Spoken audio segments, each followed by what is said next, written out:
भाई मुझे तो सीरियसली लगता है कि हम धर्मेंद्र प्रधान का इस्तीफा लेकर ना गलत कर दिए।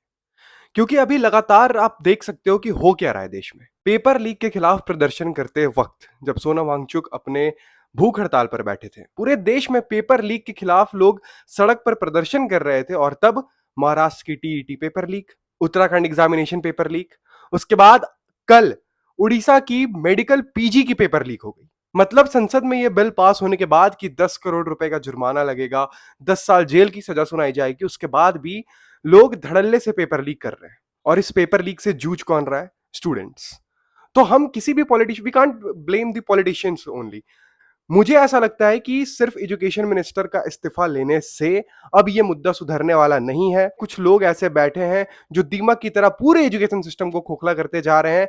सिर्फ पेपर लीक ही एक मुद्दा नहीं है। अभी हाल ही में हमने कई सारे ऐसे रिपोर्ट्स देखे जहां बिहार के कई सरकारी स्कूल में बच्चों के लिए बेसिक नेसेसिटी की चीजें नहीं है, जिसके लिए जेन अल्फा प्रोटेस्ट करते हुए भी दिखे। और आज ही बिहार के एक स्कूल में मिड डे मील के दौरान खाने में सांप मिले, जिससे 20 से ज्यादा बच्चे अभी गंभीर रूप से बीमार पड़ गए हैं। झारखंड में भी लगातार पेपर लीक के खिलाफ प्रोटेस्ट देखे जा रहे हैं। बच्चे धरने, प्रदर्शन, भूख हड़ताल पर बैठ गए हैं।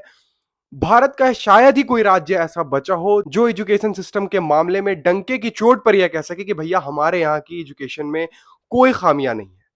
पूरी देश की जब एजुकेशन सिस्टम की यह हाल अभी हो चुकी है, तो मुझे ऐसा लगता है कि अब हमें जवाबदेही सिर्फ और सिर्फ राजनेताओं से नहीं, जो सरकारी पदों पे बैठे लोग हैं उनसे भी जवाबदेही मांगनी पड़ेगी। और अब इस्तीफे की मांग उनसे की जानी चाहिए। पर अब मुद्दे की बात यह है कि सिस्टम के अंदर बैठे लोग, आज ही बिहार में 3 बंदों की गिरफ्तारी हुई है जो पेपर लीक के मामले में थे, और उसमें से एक बायोमेट्रिक सुपरवाइजर था। अब सोचो, जो बायोमेट्रिक सुपरवाइजर है वो रात के 12:30 बजे व्हाट्सएप पे सारे क्वेश्चन पेपर्स को सर्कुलेट कर देता है।